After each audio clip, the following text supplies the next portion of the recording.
Jadi seneng itu tidak perlu dikejar. Langsung aja kamu nikmati sekarang, apapun kondisimu, maka kamu akan bahagia.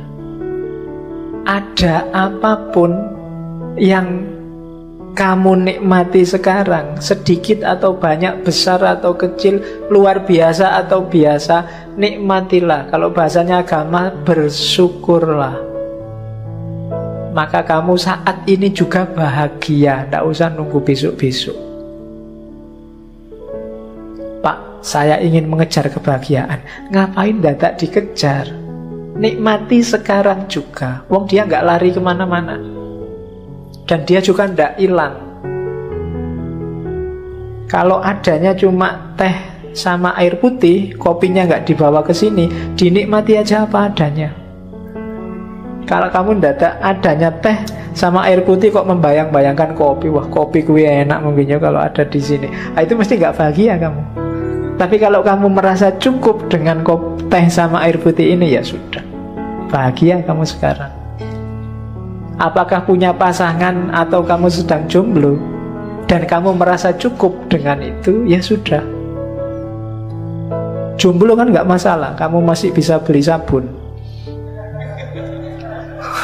Bunganya opo kamu? Lah kok kamu ketawa, emangnya kemana arahnya?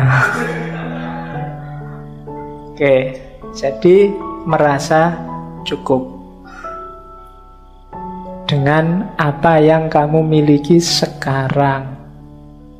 Kuncinya itu. Kenapa? Karena dengan kamu tidak ngejar kemana-mana, ya segalanya mudah dicapai, segalanya mudah dinikmati. Kita juga lebih sehat, kita juga tidak galau kalau ada macam-macam. Sudah enak wis. Cukup, bahasa akhlaknya namanya qanaah. Punya uang 1.000 ya dinikmatilah 1.000 itu. Beli aja permen. Kalau punya uang 1 juta ya dinikmatilah yang 1 juta itu. Biasa aja. Jadi cukup dengan apapun yang kita miliki sekarang. Nah, itu sumber kebahagiaan yang ketiga. Oke, tadi dimulai dari salah paham tentang kebahagiaan, terus sumbernya kebahagiaan. Sekarang kita sembuhkan penyakitnya. Yang bikin orang tidak bahagia itu apa? Epikuros punya teori, namanya tetrafarmakos. Kayak namanya obat ya, artinya memang obat ya. Cuma kamu cari di apotek tidak ada. Kamu cari di apotek, Mbak beli tetrafarmakos, tidak ada. Ya, adanya di Epikuros. Tetrafarmakos itu artinya 4 obat biar kamu jadi orang bahagia. Oke, 4 obat itu apa? Nanti kita jelaskan satu-satu ya. Yang pertama, Tuhan tidak perlu ditakuti. Kematian tidak perlu dicemaskan. Hidup yang bahagia, hidup yang baik itu gampang. Menahan penderitaan itu juga gampang. Obatnya 4 ini. Hidupmu pasti bahagia, katanya Epikuros. Dan itu di bukunya dia ngomong, meditate on these ideas day and night. Perintahnya Epikuros, coba pikirkan 4 hal ini, these ideas, siang atau malam. And the ones related to them, dan hal-hal yang berhubungan dengan 4 hal ini. Both alone and with someone like yourself. Kamu pikirkan sendiri apa sama temanmu boleh. And you will never be badly disturbed. Kamu tidak akan bingung lagi, tidak akan galau lagi. Apakah kamu sedang bangun atau sedang mimpi.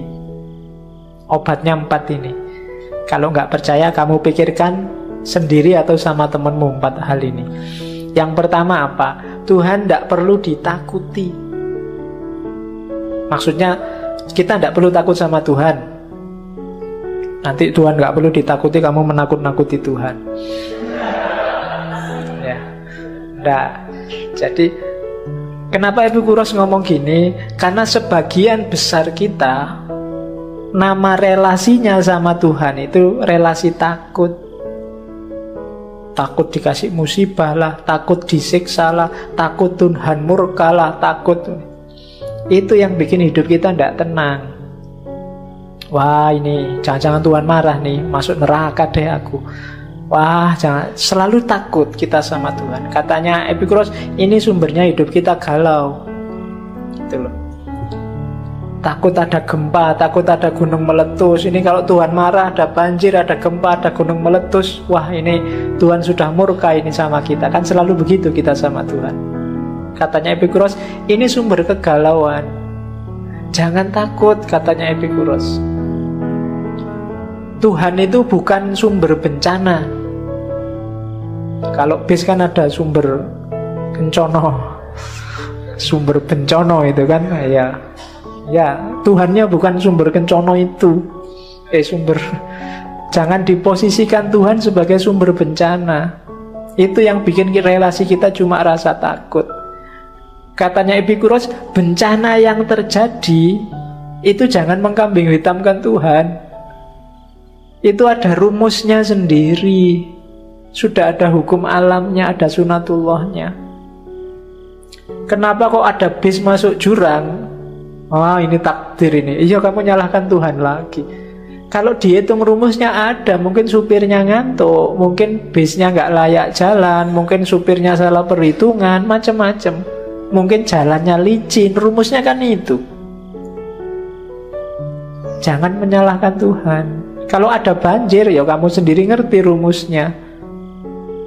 Kalau kamu nutup got-got, kalau gaya hidupmu nggak bersih, kalau rumahmu ada di pinggir sungai, ya airnya datang.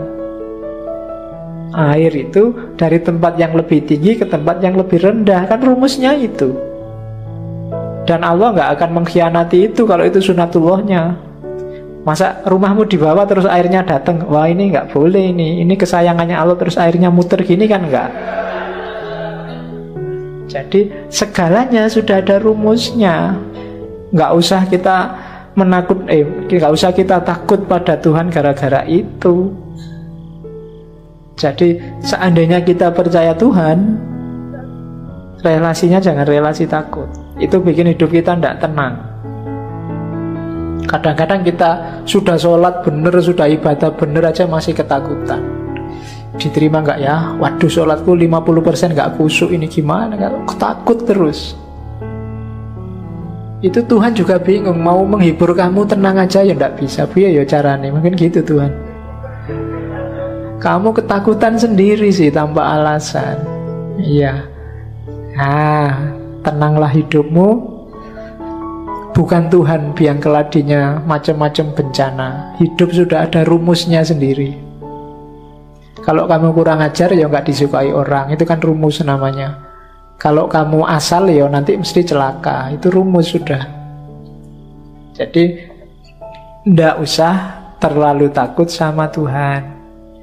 Allah itu sudah menciptakan alam semesta dengan rumus-rumusnya, dengan hukum-hukumnya.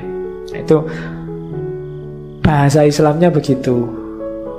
Kalau ini bahasanya Epikuros. Terus ini yang saya bilang tadi. Epikuros itu njajal pakai logika, menganalisis Tuhan. Ini dulu pernah saya bahas ketika ngomong tentang argument of evil, argumen kejahatan yang melawan Tuhan. Katanya Epikuros, ayo dipikir ya, tentang bencana alam. Ini namanya trilema. Trilema Epikuros. Alam ini kan banyak sekali kejahatan. Orang kan sering mengaitkannya sama Tuhan.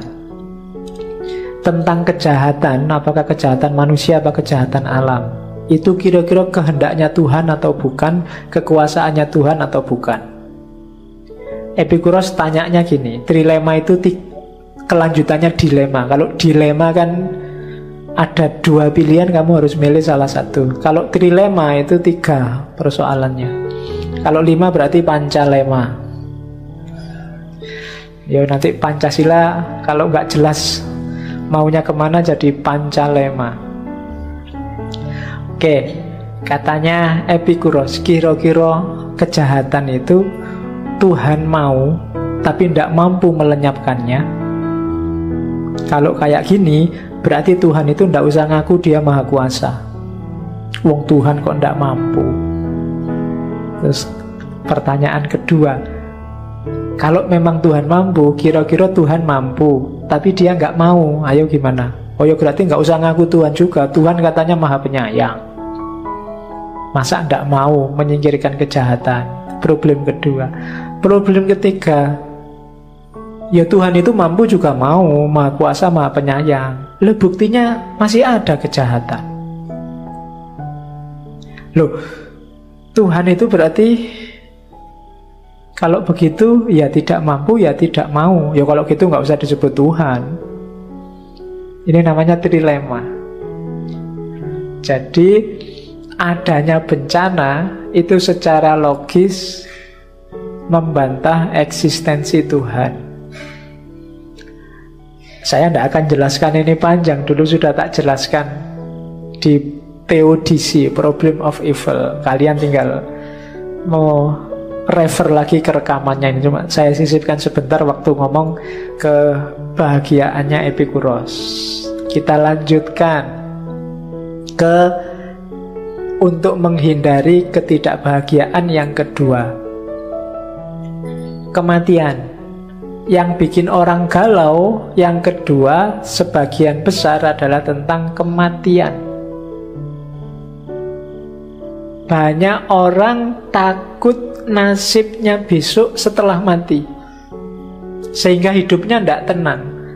Banyak hal yang bisa dia nikmati tidak bisa dia menikmati, karena membayangkan besok aku kalau masuk neraka disetrika, ditusuk-tusuk, dibanting-banting kan. Gambaran kita tentang neraka kan begitu. Dulu waktu kecil saya membaca komik neraka itu, wah ngerinya luar biasa itu. Karena ada itu kan komik itu, wah, neraka itu penuh dengan peralatan tukang di sana. Iya loh, ada palu, gergaji, lenggis, wah di sana semua. Bayangkan, itu kan kamu membayangkan itu aja kan ngeri luar biasa. Wah. Jadi katanya Epikuros gini loh, itu kamu termakan bayanganmu sendiri. Coba lihat baris ketiga itu. Kematian tidak perlu dikhawatirkan hari ini, karena kita sekarang masih hidup. Juga tidak perlu dikhawatirkan nanti, karena nanti kita sudah nggak ada. Ya, nanti Epikuros dikenal orang yang tidak percaya Tuhan, juga tidak percaya hidup sesudah mati. Tapi kalau pakai logika kayak tadi, logika yang awal tadi, bahwa yang kalimat pertama jelas, nggak usah galau dengan kematian, wong kita masih hidup. Kalau besok sudah mati kan belum jelas ada apa besok sudah mati. Kok kita sudah galau? Belum ya, belum itu bahasa Jawa ini durung. Tidak tahu di bahasa Indonesia baku apa ndak itu. Belum kok sudah takut itu. Durung kok wis wedi gitu. Ya, kayak mahasiswa nulis skripsi, para petani pagi hari pada berangkat ke sawah. Itu kan pada berangkat ke sawah, oh podo mangkat ning sawah. Lah ya kan, berarti itu sing nulis Jawa asli itu kan. Tak bahkan kok kalimatnya ada padanya, pada berangkat ke sawah. Tak pikir oh maksudnya podo mangkat ning sawah. Ya kan sering mahasiswa itu ngono, kelihatan aslinya. Jadi besok setelah mati kan kita tidak tahu situasinya di sana kayak gimana. Kok sudah takut? Sementara sekarang kita jelas masih hidup. Jadi ya wis nggak usah dibikin sumpek. Kalau kita hidup baik sekarang, ya besok insya Allah ya baik lah. Jadi nggak usah galau dengan kematian. Itu kan kayak semboyannya Gontor itu loh. Gontor kan punya semboyan, berani hidup apa? Yang Gontor kan banyak. Jangan takut mati. Oke, kalau takut hidup, mati saja. Jadi jangan takut hidup, juga jangan takut mati. Biasanya orang yang sudah putus asa itu tidak berani hidup. Sementara orang yang sukses biasanya tidak berani mati. Sumber galau kita di situ. Kita uripe iki wedi terus. Tidak ada yang bikin kita santai. Takut terus, sama Tuhan takut, sama hidupnya sendiri juga takut, sama masa depan yang tidak jelas kita juga takut. Besok jadi apa ya kita? Ya besok ya dilihat besok. Kamu galau untuk besok kok mikirnya sekarang. Nah itu kesalahan kita di situ, katanya Epikuros. Kematian gak perlu dikhawatirkan sekarang, karena kita masih hidup. Dan juga gak perlu khawatir nanti, karena nanti itu kita sudah gak ada, kita sudah mati. Jadi kematian tidak perlu dicemaskan. Singkirkan kecemasan itu. Mati itu kan berakhirnya pengalaman indrawi, katanya Epikuros. Kita takut sakit, kita takut, itu kan indrawi. Begitu kita mati, jasad indrawi kita sudah selesai, sudah mengurai, sudah dikubur, sudah selesai. Seandainya ada rohani, ya nanti roh itu kan yang masih ada. Epikuros ini kalau dalam filsafat pewaris atomisme Demokritos. Dia percaya bahwa hidup ini modelnya adalah atom. Isinya cuma dua, atom sama kekosongan. Jadi nanti susunan-susunan atom inilah yang bikin alam semesta ini macam-macam. Susunan atom tertentu melahirkan kayu, atom tertentu melahirkan batu, struktur atom tertentu melahirkan manusia, dan seterusnya. Atom-atom ini sifatnya abadi kalau di atomisme, dan itu diwarisi oleh Epikuros dari Demokritos, filosof Yunani awal, filosof alam. Kalau kalian susah menggambarkan atom, bayangkan mainannya anak kecil-kecil, Lego. Lego itu kayak atom macam-macam itu, Legonya sama, cuma kombinasi-kombinasi Lego itu bisa melahirkan barang macam-macam. Bisa jadi robot, bisa jadi kapal, bisa. Itu karena cara nyusun Lego. Itu kombinasi antara Lego dengan ruang kosong. Nah, alam semesta juga begitu. Bahannya namanya atom, nanti konstruksi macam-macamnya melahirkan isinya alam semesta ini.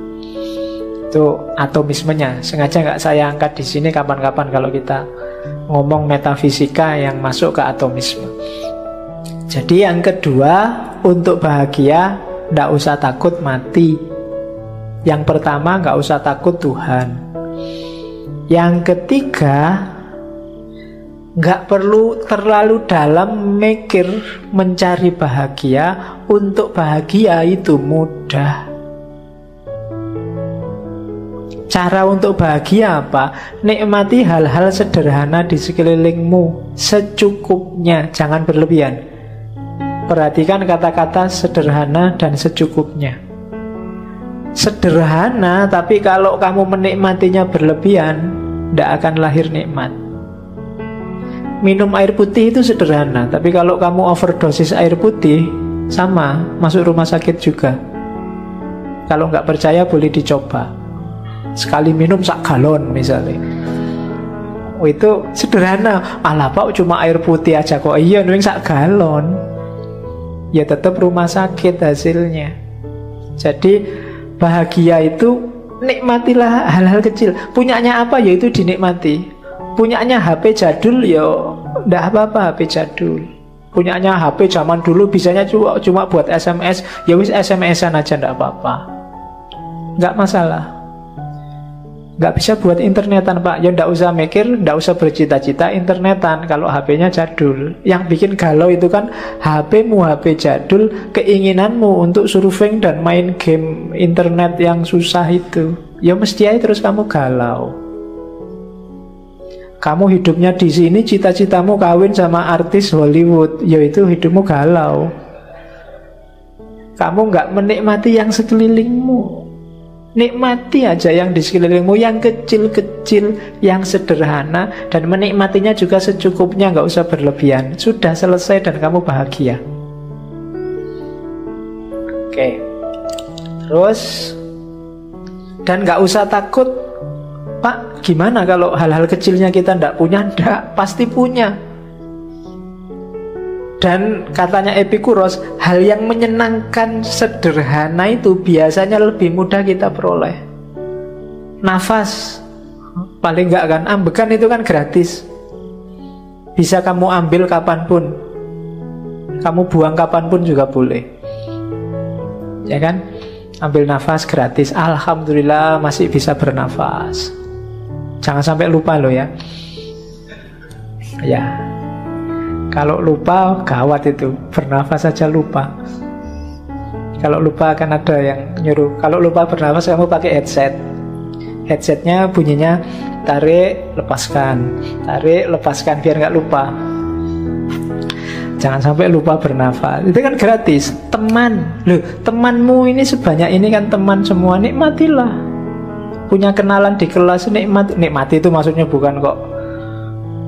Ya, jadi pikiranmu mesti merono kalau bahasanya. Jadi banyak hal gratis sekelilingmu. Ngaji aja kamu dapat minum gratis, nikmati.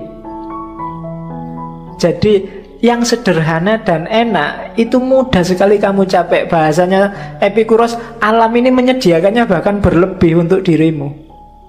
Cuma kamu aja sering rewel, cerewet, minta yang lebih, menginginkan yang di luar jangkauanmu.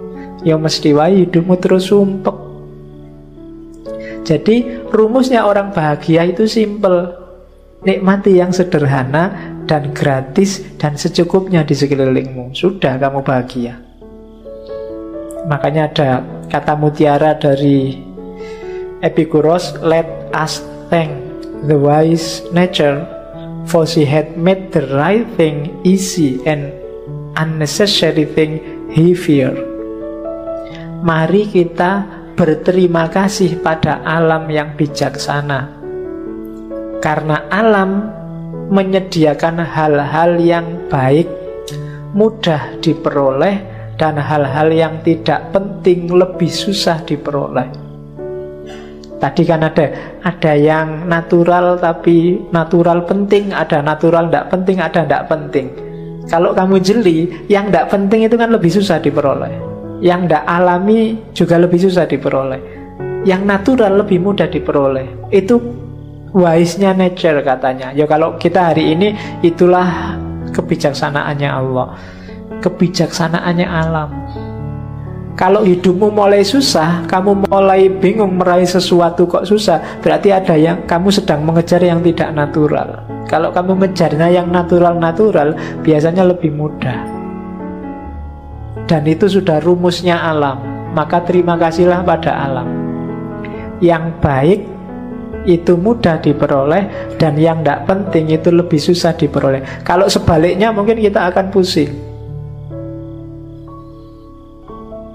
Jadi ini antitesisnya lagunya Oma Irama itu ya. Kalau Oma Irama kan yang enak-enak susah diperoleh, yang ya kan, mengapa yang enak-enak sih ya susah diperoleh. Itu nyanyiannya setan begitu. Nah kalau nyanyiannya alam, justru yang enak itu mudah diperoleh, yang simple itu mudah diperoleh. Jadi itu Epikuros. Oke, yang bikin sumpekan ini, kita tidak pernah merasa cukup kayak tadi. Nothing is enough for the man to whom enough is too little. Tidak ada yang cukup. Memang bagi orang yang cukup itu baginya terlalu sedikit. Ya kurang terus berarti. Dan orang kayak gini tidak akan bahagia. Maka punyalah batas yang namanya cukup. Pas. Nah, mau apa-apa kamu nggak perlu nyari yang berlebih, carilah yang cukup saja, yang pas-pas saja. Mau punya mobil ya pas, duitnya ada. Mau punya rumah banyak ya pas. Yang susah itu orang yang nggak punya batas. Misalnya, Pak, saya pingin sukses. Rumuskanlah suksesmu itu batasnya apa? Punya pekerjaan saja, atau pekerjaan yang gajinya sekian, atau apa? Kalau sudah terpenuhi, ya sudah, syukurilah. Kelemahan kita biasanya batas kita selalu mulur. Itu filsafat kebahagiaannya Surya Mentaram kemarin. Sumber kegalauan kita adalah kita selalu mengulur batas, bikin kita tidak pernah bersyukur. Pak, saya cuma pengen punya kerjaan aja sudah bersyukur. Begitu dapat kerjaan, gajinya harusnya nggak sekian, Pak, saya pengennya gajinya lebih tinggi. Begitu gajinya agak naik, ya saya pengennya ya karirnya jangan serendah inilah, Pak, naik-naik dikit lah jadi pimpinan cabang atau apa. Tidak ada batasnya. Ketika kamu tidak kenal batas, tidak akan kamu ketemu kebahagiaan.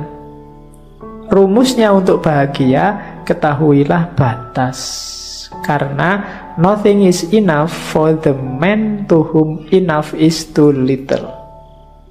Jadi kenali batasmu. Begitu kamu nggak kenal, hidupmu akan terus-menerus galau. Galau itu kan tidak enak. Sumpek mau ngapa-ngapain tidak enak. Padahal saat ini juga kamu bisa nyaman, kamu bisa bahagia. Kebahagiaanmu ternyata sumbernya kamu menginginkan yang di luar jangkauanmu. Itu yang bikin kita tidak bersyukur, sehingga sumpek terus. Yang ketiga, sebenarnya kita itu bisa kok menanggung kesulitan hidup, asal ndak cengeng. Kita biasanya terlalu melankolis, terlalu cengeng menghadapi musibah, sehingga rasanya berat. Katanya Epikuros, begitu kita dapat musibah, rumus pertama biar musibah itu terasa ringan, apa? Terimalah apapun yang terjadi, yang diberikan oleh alam semesta pada kita. Apapun yang menimpa kita, terimalah, maka tidak ada yang berat.